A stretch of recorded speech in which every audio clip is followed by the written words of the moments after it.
At exactly 7:42 p.m. on a cold autumn evening, British Airways Flight 914 lifted off from London Heathrow Airport, heading north toward Edinburgh. The aircraft climbed smoothly into the darkening sky, carrying 142 passengers, 6 crew members, and a sealed cargo item that few people on board even knew existed.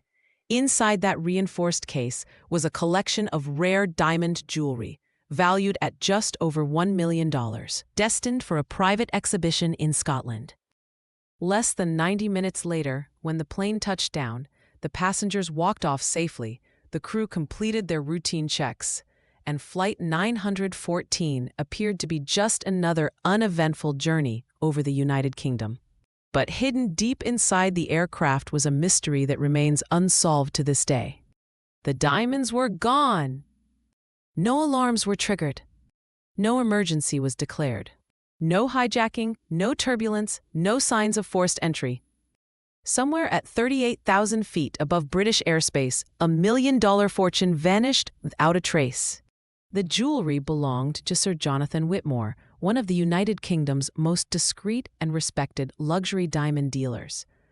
The pieces were not ordinary gemstones. They were custom-cut diamonds, some sourced decades earlier, each with its own certification and microscopic identification marks. Their transport followed strict aviation security procedures. The case was sealed at Heathrow under camera surveillance, logged into the aircraft's secure cargo hold, and protected by tamper-evident locking systems. According to official records, the container was never opened between takeoff and landing. Yet, when airport security in Edinburgh unlocked the case, they found nothing inside except black velvet lining and empty mounts where the diamonds had once rested. Investigators were immediately faced with an impossible question.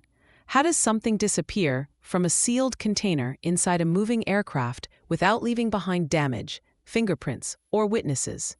To understand the scale of the mystery, it is important to understand how high-value cargo is handled in the United Kingdom.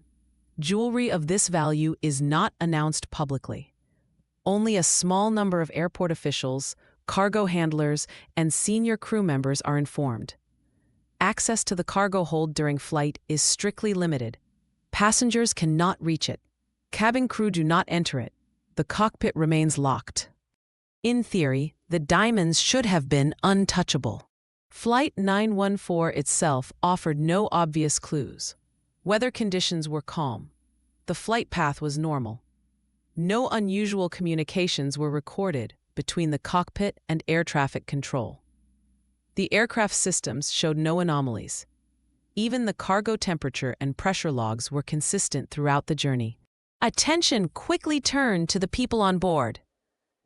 Captain Richard Hale was a veteran pilot with over 20 years of experience. His record was spotless.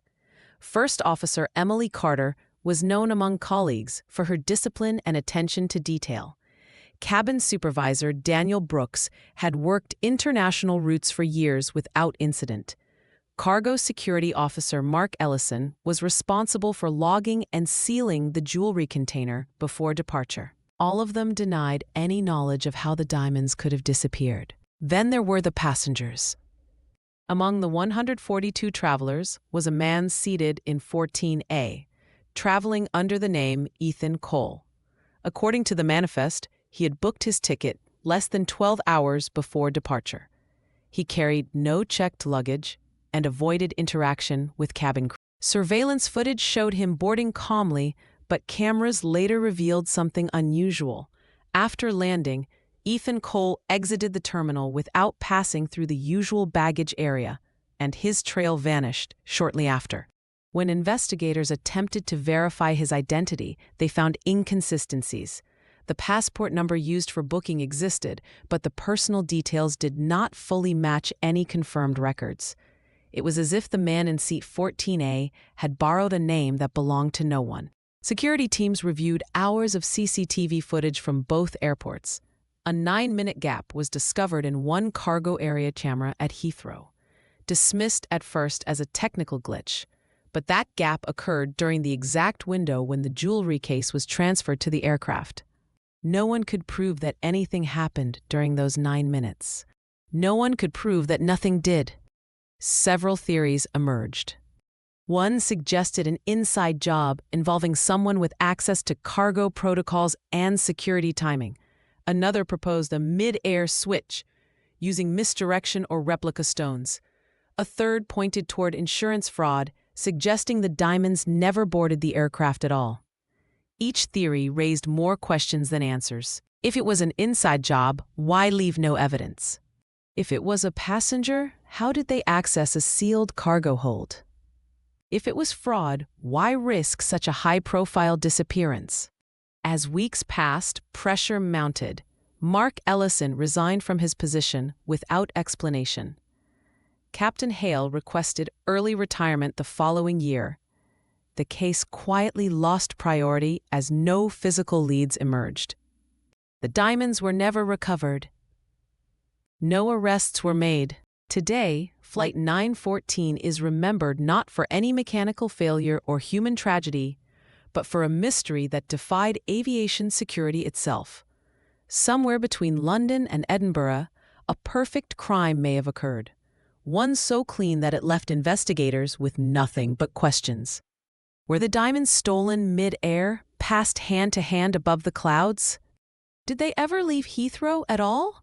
Or was the truth hidden in plain sight, protected by silence and routine? The answers remain locked away, just like the empty case that once carried a fortune. And perhaps the most unsettling thought of all is this: if $1 million in diamonds can disappear from a commercial aircraft without a trace, what else might be able to vanish without anyone ever noticing? Stay alert. Stay curious. If you want more real unsolved mysteries like this, subscribe and stay with us, because the next story may be closer than you think.